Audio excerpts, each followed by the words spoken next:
Shopping ಮಾಡ್ಕೊಂಡು ಬಂದಿದ್ದಾಯಿತು. ತರಕಾರಿ ಖಾಲಿ ಆಗಿತ್ತು, ಬೀನ್ಸು, ಕ್ಯಾರೆಟು, ಹಾಗೆಯೇ ಅದ್ರ ಜೊತೆ ಕೊತ್ತಂಬರಿ ಸೊಪ್ಪು ಎಲ್ಲನೂ ಕೂಡ ತಂದಿದ್ದಾಯಿತು. ನಾಳೆ ಕಾಬೂಲ್ ಕಡಲೆಯಿಂದ ಕುರ್ಮಾ ಮಾಡೋಣ ಅಂತ ಅವಷ್ಟು ಕೂಡ ಶಾಪಿಂಗ್ ಮಾಡ್ಕೊಂಡು ಬಂದೆ. ಇವಿಷ್ಟು ಕೂಡ ತರಕಾರಿ. ಹಾಗೆಯೇ ಈ ಕವರಲ್ಲಿ ಬಟಾಣಿ ಕಾಳು, ಕಡಲೆ ಎಲ್ಲನೂ ಕೂಡ ಇದೆ. ಸ್ನಾನದ ತಮ್ಗಿ ಹೋಗ್ಬಿಟ್ಟಿತ್ತು, ಒಡೆದೋಗಿತ್ತು ಇವತ್ತು, ಹಾಗಾಗಿ ಒಂದು ಸ್ನಾನಕ್ಕೆ ತಮ್ಗಿ.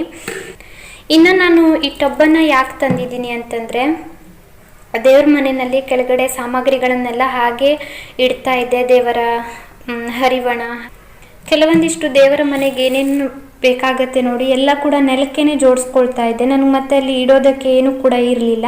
ಹಾಗಾಗಿ ಇದೊಂದು ಪುಟ್ಟ ಟಬ್ಬನ್ನು ತಂದಿದ್ದೀನಿ. ಜೋಡಿಸಿದಾಗ ತೋರಿಸ್ತೀನಿ ನಿಮಗೂ ಕೂಡ. ಆಚೆ ಕಡೆ ಹೋಗುವಂತಹ ಕೆಲಸ ಇತ್ತು ಇವತ್ತು, ಹಾಗಾಗಿ ಆ ಕೆಲಸನೆಲ್ಲ ಮುಗಿಸ್ಕೊಂಡು ನಾನು ಇವಿಷ್ಟು ಕೂಡ ಶಾಪಿಂಗ್ ಮಾಡ್ಕೊಂಡು ಬಂದೆ. ಈ ಟಬ್ಗೆ ನಾನು 100 ರೂಪೀಸ್ ಕೊಟ್ಟಿದ್ದೀನಿ. ಹೇಳುವಷ್ಟು ದೊಡ್ಡ ಕೂಡ ಇಲ್ಲ, ಚಿಕ್ಕದಾಗೂ ಕೂಡ ಇಲ್ಲ, ಮೀಡಿಯಮ್ ಆಗಿದೆ.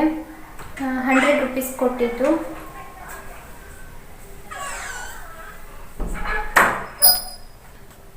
ಇನ್ನು ನಮ್ಮ ಮನೆಯವರಿಗೆ ನಾನು ಟೀ ಮಾಡಿಕೊಡ್ತೀನಿ, ಅವರು ಶಾಪಿಂಗ್ ಹೋಗ್ತಾರೆ. ಹಾಗಾಗಿ ಗುಡ್ ಮಾರ್ನಿಂಗ್ ಸ್ನೇಹಿತರೆ. ಇವತ್ತು ಬುಧವಾರ, ಸ್ನಾನ ಪೂಜೆ ಎಲ್ಲನೂ ಕೂಡ ಆಯಿತು. ಇನ್ನು ತಿಂಡಿ ಮಾಡೋದಕ್ಕೆ ಹೋಗಬೇಕು. ಕುಂತ್ಕೊಂಡಿದ್ದೀನಿ. ದೋಸೆ ಹಾಕೋದು, ಟೀ ಮಾಡೋದು ಎರಡೇ ಕೆಲಸ. ನಿನ್ನೆ ಮಾಡಿದಂತಹ ವೆಜಿಟೇಬಲ್ ಸಾಂಬಾರಿದೆ, ಹಾಗಾಗಿ ಸಾಂಬಾರು ಏನಾದರೂ ಇದ್ದರೆ ನಾನು ಚಟ್ನಿ ಮಾಡೋದಿಲ್ಲ. ಸಾಂಬಾರಿಲ್ಲ ಅಂತಂದಾಗ ಮಾತ್ರ ಚಟ್ನಿ ರುಬ್ಬೋದು. ನಿನ್ನೆ ನಾನು ದೇವರ ಮನೆಯಲ್ಲಿ ಕೆಳಗಡೆ ಸಾಮಗ್ರಿಗಳನ್ನು ಇಡೋದಕ್ಕೆ ಏನೂ ಕೂಡ ಇಲ್ಲ ಅಂತ ಹೇಳಿದ್ದೆಲ್ವಾ, ಒಂದು ಬುಟ್ಟಿ ತಂದಿದ್ದೆಲ್ವಾ, ಜೋಡಿಸಿದ್ದೀನಿ. ಇವಾಗ ನಿಮಗೂ ಕೂಡ ತೋರಿಸ್ತೀನಿ. ದೇವರ ಮನೆ ಕೆಳಗಡೆ ನನಗೆ ದೇವರ ಹರಿವಣ, ಹಾಗೆಯೇ ದೀಪಗಳು ಅವೆಲ್ಲ ಇಡೋದಕ್ಕೆ ಜಾಗನೇ ಇರಲಿಲ್ಲ. ಊದ್ಕಡ್ಡಿ ಅವೆಲ್ಲನೂ ಕೂಡ ನಾನು ಹಾಗೆಯೇ ನೆಲಕ್ಕೆ ಇಡ್ತಾ ಇದ್ದೆ.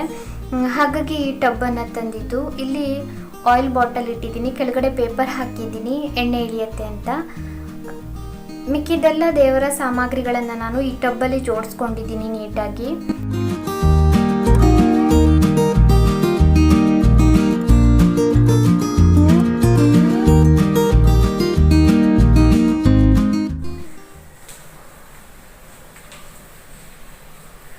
ಹಾಲನ್ನು ಕಾಯೋದಕ್ಕೆ ಇಟ್ಟಿದ್ದೀನಿ.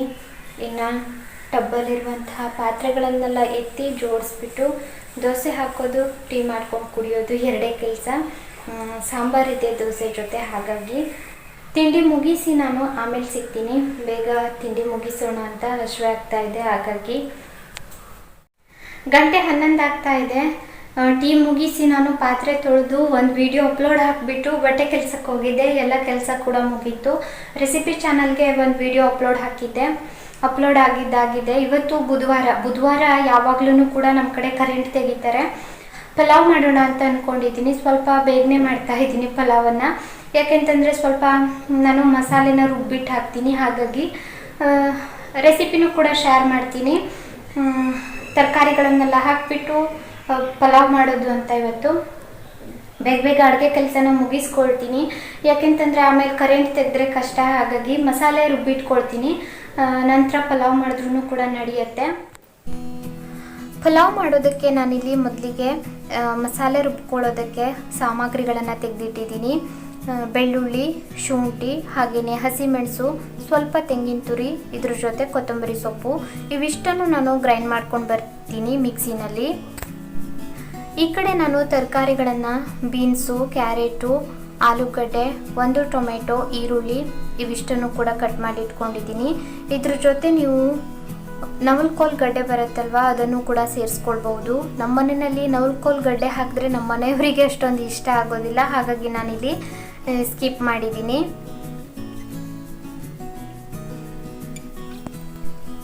ಹಾಗೆಯೇ ನಾನು ರಾತ್ರಿ ಇಡೀ ಬಟಾಣಿ ಕೂಡ ನೆನೆ ಹಾಕಿಟ್ಟಿದ್ದೆ. ನೆನೆ ಹಾಕಿದಂಥ ಬಟಾಣಿ ಇದು. 1 ಲೋಟ ಅಕ್ಕಿ ತೆಗೆದುಕೊಂಡಿದ್ದೀನಿ, ಸೋನಾ ಮಸೂರಿ ಅಕ್ಕಿ. ಹಾಗೆಯೇ ಲವಂಗದ ಎಲೆ, 1 ಲವಂಗ, ಚಕ್ಕೆ ಪೀಸು, ಹಾಗೆಯೇ 1 ಏಲಕ್ಕಿ, ಇನ್ನು ಚಕ್ರ ಮೊಗ್ಗು, ಇವಿಷ್ಟು ಕೂಡ ತೆಗೆದುಕೊಂಡಿದ್ದೀನಿ. ಹಾಗೆಯೇ ರುಚಿಗೆ ತಕ್ಕಷ್ಟು ಉಪ್ಪು ಬೇಕಾಗತ್ತೆ, ಒಗ್ಗರಣೆಗೆ ಎಣ್ಣೆ ಬೇಕಾಗತ್ತೆ. ಬನ್ನಿ ಇವಾಗ ಪಲಾವ್ ಮಾಡೋದು ಹೇಗೆ ಅಂತ ನೋಡೋಣ. ತುಂಬ ಸಿಂಪಲ್ಲಾಗಿ ಬೇಗನೆ ಮಾಡ್ಕೊಳ್ಳುವಂತಹ ಪಲಾವನ್ನು ಇವತ್ತು ನಿಮ್ಮ ಜೊತೆ ಶೇರ್ ಮಾಡ್ತಾ ಇದ್ದೀನಿ ಈ ವಿಡಿಯೋನಲ್ಲಿ. ಮೊದಲಿಗೆ ನಾನಿಲ್ಲಿ ಒಂದು ಕುಕ್ಕರನ್ನು ಇಟ್ಟಿದ್ದೀನಿ ಒಲೆ ಮೇಲೆ. ಇವಾಗ ಇದಕ್ಕೊಂದು 2 ಟೇಬಲ್ ಸ್ಪೂನ್ ಅಷ್ಟು ಎಣ್ಣೆ ಹಾಕಿದ್ದೀನಿ. ಹಾಗೆಯೇ ಇಲ್ಲಿ ಚಕ್ಕೆ, ಚಕ್ರ ಮೊಗ್ಗು, ಏಲಕ್ಕಿ, ಲವಂಗದ ಎಲೆ ಇವಿಷ್ಟನ್ನು ಕೂಡ ಸೇರಿಸಿದ್ದೀನಿ. ಒಮ್ಮೆ ಇದನ್ನು ಫ್ರೈ ಮಾಡ್ಕೊಳ್ಳೋಣ. ಇದ್ರ ಘಮ ಬರುವವರೆಗೂ ಕೂಡ ನಾನು ಫ್ರೈ ಮಾಡ್ಕೊಂಡಿದ್ದೀನಿ. ಇವಾಗ ಇದ್ರ ಜೊತೆ ಕಟ್ ಮಾಡಿಟ್ಟಂತಹ ಒಂದು ಈರುಳ್ಳಿ ಕೂಡ ಸೇರಿಸಿದ್ದೀನಿ. ಈರುಳ್ಳಿ ಸ್ವಲ್ಪ ಸಾಫ್ಟ್ ಆಗೋವರೆಗೂ ಕೂಡ ಫ್ರೈ ಮಾಡ್ಕೊಳ್ಳೋಣ.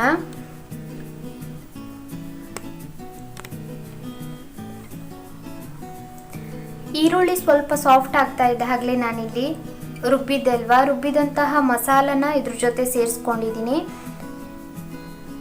ಈ ಮಸಾಲೆನ ಹಸಿ ಸ್ಮೆಲ್ ಹೋಗೋವರೆಗೂ ಕೂಡ ಫ್ರೈ ಮಾಡ್ಕೊಳ್ಬೇಕು.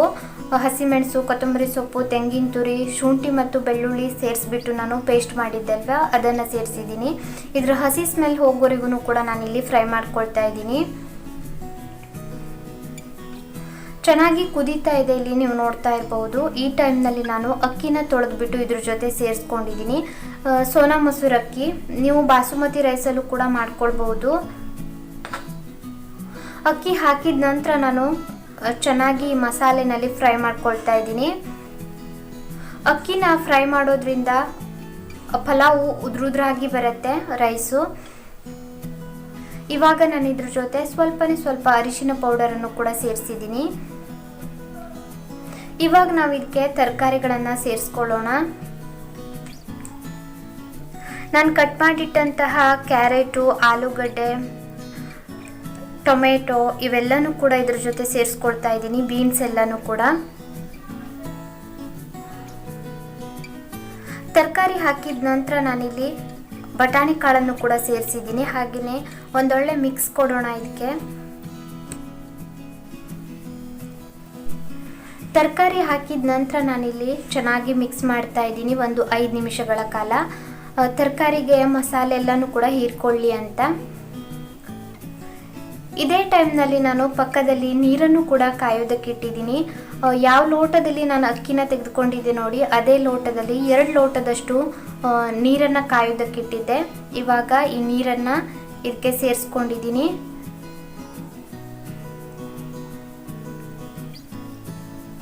ಇವಾಗ ನಾನು ಇದಕ್ಕೆ ರುಚಿಗೆ ತಕ್ಕಷ್ಟು ಉಪ್ಪನ್ನು ಕೂಡ ಸೇರಿಸ್ಕೊಳ್ತಾ ಇದ್ದೀನಿ. ನಾನಿಲ್ಲಿ ಕಲ್ಲುಪ್ಪನ್ನು ಸೇರಿಸ್ತಾ ಇದ್ದೀನಿ. ಇವಾಗ ಕುದೀತಾ ಇದೆ ಅನ್ನೋ ಟೈಮ್ನಲ್ಲಿ ನಾನು ಕೊನೆಯಲ್ಲಿ ಅರ್ಧ ನಿಂಬೆಹಣ್ಣನ್ನು ಸೇರಿಸ್ಕೊಳ್ತಾ ಇದ್ದೀನಿ. ಇದು ಚಿಕ್ಕ ನಿಂಬೆಹಣ್ಣಾಗಿತ್ತು, ನಾನಿಲ್ಲಿ ಅರ್ಧ ಸೇರಿಸ್ಕೊಂಡಿದ್ದೀನಿ. ತುಂಬ ದೊಡ್ಡ ಗಾತ್ರದ ನಿಂಬೆಹಣ್ಣಾದರೆ ಸ್ವಲ್ಪ ಹಾಕ್ಕೊಳ್ಳಿ, ಸಾಕಾಗತ್ತೆ. ಕೊನೆಯಲ್ಲಿ ನಾನಿಲ್ಲಿ ಕೊತ್ತಂಬರಿ ಸೊಪ್ಪನ್ನು ಕೂಡ ಆ್ಯಡ್ ಮಾಡಿದ್ದೀನಿ. ಹಾಗೆಯೇ ಒಂದೊಳ್ಳೆ ಮಿಕ್ಸ್ ಕೊಡ್ತಾ ಇದ್ದೀನಿ. ಚೆನ್ನಾಗಿ ಕುದೀತಾ ಇದೆ ನೋಡಿ. ಈ ಟೈಮ್ನಲ್ಲಿ ನಾನು ಕುಕ್ಕರ್ ಮುಚ್ಚಳನ ಮುಚ್ತಾ ಇದ್ದೀನಿ. ಈ ರೀತಿ ಮಾಡೋದ್ರಿಂದ ತರಕಾರಿ ಎಲ್ಲನೂ ಕೂಡ ನೀಟಾಗಿ ರೈಸ್ ಜೊತೆ ಮಿಕ್ಸ್ ಆಗಿರುತ್ತೆ. ನೀವು ನೀರು ಹಾಕಿದ ತಕ್ಷಣವೇ ಕ್ಲೋಸ್ ಮಾಡಿಬಿಟ್ರೆ ರೈಸ್ ಒಂದು ಕಡೆ, ತರಕಾರಿಗಳು ಒಂದು ಕಡೆ ಆಗಿಬಿಡತ್ತೆ. ಇವಾಗ ನಾನಿಲ್ಲಿ 1 ವಿಷಲ್ ಕೂಗಿಸ್ಕೊಳ್ತಾ ಇದ್ದೀನಿ. 1 ವಿಷಲ್ ಆದ ನಂತರ 1-2 ನಿಮಿಷ ಹಾಗೆ ಬಿಟ್ಟಿದ್ದೆ. ನಂತರ ಗ್ಯಾಸ್ ಸ್ಟೋವನ್ನು ನಾನಿಲ್ಲಿ ಆಫ್ ಮಾಡಿದ್ದೀನಿ. ಪಕ್ಕದಲ್ಲಿ ಪಲಾವ್ ಆಗುವಷ್ಟರಲ್ಲಿ ನಾನಿಲ್ಲಿ ರಾಗಿ ಗಂಜಿ ಮಾಡ್ಕೊಳ್ತಾ ಇದ್ದೀನಿ ಕುಡಿಯೋದಕ್ಕೆ.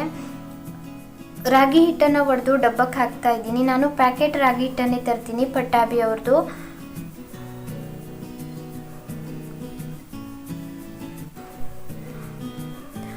ರಾಗಿ ಗಂಜಿ ಕೂಡ ರೆಡಿ ಆಗ್ತಾ ಇದೆ. ನಾನಿಲ್ಲಿ ಪಾತ್ರೆಗಳನ್ನು ತೊಳ್ಕೊಳ್ತಾ ಇದ್ದೀನಿ. ಪಲಾವ್ ಮಾಡುವಷ್ಟರಲ್ಲಿ ತುಂಬ ಪಾತ್ರೆಗಳಿದ್ವು.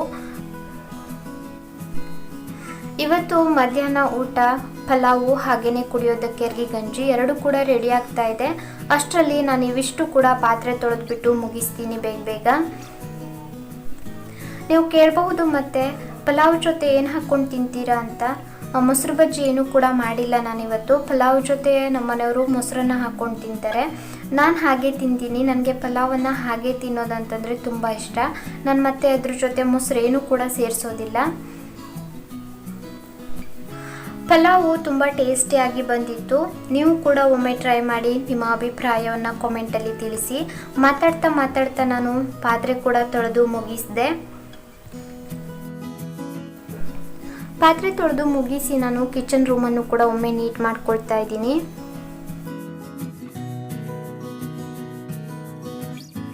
ಗಂಟೆ 12:15 ಆಗ್ತಾ ಇದೆ. ಎಲ್ಲ ಕೆಲಸ ಮುಗಿಸಿ ಕೂತಿದ್ದೀನಿ. ಇವತ್ತು ಊಟಕ್ಕೆ ಪಲಾವ್ ಮಾಡಿದ್ದೀನಿ. ಹಾಗೆಯೇ ಆಚೆ ಕಡೆ ತುಂಬ ಚೆನ್ನಾಗಿ ಬಿಸಿಲಿದೆ ಅಂತ ನಾನು ಬ್ಯಾಡಗೆ ಮೆಣಸನ್ನು ಒಣಸಿ ಬಂದಿದ್ದೀನಿ. ಅಲ್ಲೇ ಅಮ್ಮನ ಮನೆ ಅಂಗಳದಲ್ಲಿ ಒಂದು ಬಟ್ಟೆ ಹಾಸಿಬಿಟ್ಟು ಬ್ಯಾಡಗೆ ಮೆಣಸನ್ನು ಒಣಸೋದಕ್ಕೆ ಹಾಕಿದ್ದೀನಿ. ಅಮ್ಮನ ಮನೆ ಅಂಗಳದಲ್ಲಿ ಕೆಳಗಡೆ ಏನಾದರೂ ಒಣಸೋದಕ್ಕೆ ಹಾಕಿದ್ರೆ ನೋಡ್ತಾ ಇರಬೇಕು, ಇಲ್ಲಾಂತಂದರೆ ದನ ಬಂದು ತಿನ್ಕೊಂಡು ಹೋಗುತ್ತೆ. ಮೆಣಸು ಕೂಡ ತಿನ್ನತ್ತೆ ನಮ್ಮ ಕಡೆ ದನ, ಅದಕ್ಕೆ ಖಾರ ಆಗೋದಿಲ್ಲ ಅಂತ ಅಂದ್ಕೊಂಡಿದ್ದೀನಿ. 3 to 4 days ಬ್ಯಾಕ್ ಏನು ಮಾಡಿದೆ ಅಂತಂದರೆ 1/4 kg ರವಾನ ಒಣಸೋದಕ್ಕೆ ಹಾಕಿದ್ದೆ ಅಮ್ಮನ ಮನೆ ಅಂಗಳದಲ್ಲಿ. ಪ್ಲೇಟಲ್ಲಿ ಇಟ್ಟಿದ್ದೆ, ಒಂದು ಚಿಕ್ಕ ಟಿಪಾಯಿ ಮೇಲೆ ಇಟ್ಟಿದ್ದೆ. ದನ ಬಂದು ತಿಂದ್ಕೊಂಡು ಹೊರಟೋಗಿದೆ, ನನಗೆ ಗೊತ್ತಿಲ್ಲ. ನಾನಿಲ್ಲಿ ಅಡುಗೆ ಮಾಡ್ತಾ ಇದ್ದೀನಿ. ಅಮ್ಮನ ಮನೆಯಲ್ಲಿ ಅವರು ಕೂಡ ಒಳಗಡೆ ಅಡುಗೆ ಮಾಡ್ತಾ ಇದ್ರು ಅಂತ ಅಂದ್ಕೊಂಡಿದ್ದೀನಿ. ಹಾಗಾಗಿ ಎಲ್ಲ ಕೂಡ ತಿಂದ್ಕೊಂಡು ಹೊರಟೋಗಿದೆ. ಇವಾಗ ಬ್ಯಾಡಗೆ ಮೆಣಸನ್ನು ಒಣ ಹಾಕಿದ್ದೆ. ಅಲ್ಲಿ ಅಮ್ಮ ಕುಂತ್ಕೊಂಡಿದ್ದಾರೆ, ಅಜ್ಜಿ ಕುಂತ್ಕೊಂಡಿದ್ದಾರೆ, ನಮ್ಮ ಮನೆಯವ್ರ ಅಜ್ಜಿ.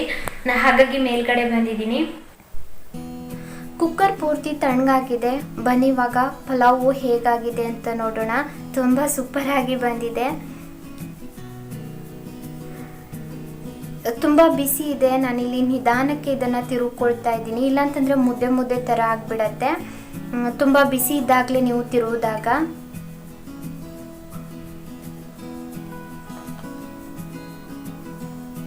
ನೋಡಿದ್ರಲ್ವಾ ಎಷ್ಟು ಉದ್ರುದ್ರಾಗಿ ಬಂದಿದೆ ಅಂತ. ತುಂಬ ಚೆನ್ನಾಗಿ ಬಂದಿತ್ತು ಪಲಾವು. ನೀವು ಕೂಡ ಒಮ್ಮೆ ಟ್ರೈ ಮಾಡಿ.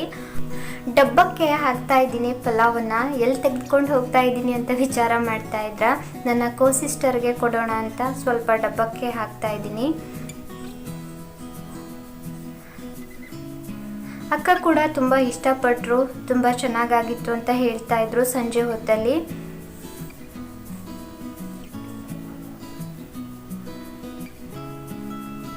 ಇವಾಗ ನಾನು ಮತ್ತೆ ಮುಚ್ಚಳನ ಹಾಗೇನೆ ಕ್ಲೋಸ್ ಮಾಡಿರ್ತೀನಿ, ಇಲ್ಲಾಂತಂದರೆ ಬಿಸಿ ಎಲ್ಲನೂ ಕೂಡ ಆರೋಗ್ಬಿಡತ್ತೆ. ಹಾಗಾಗಿ ಪಲಾವನ್ನು ಬಿಸಿ ಇದ್ದಾಗಲೇ ತಿನ್ನಬೇಕು, ಆಗಲೇ ಟೇಸ್ಟ್ ಅಂತ ಅನಿಸೋದು.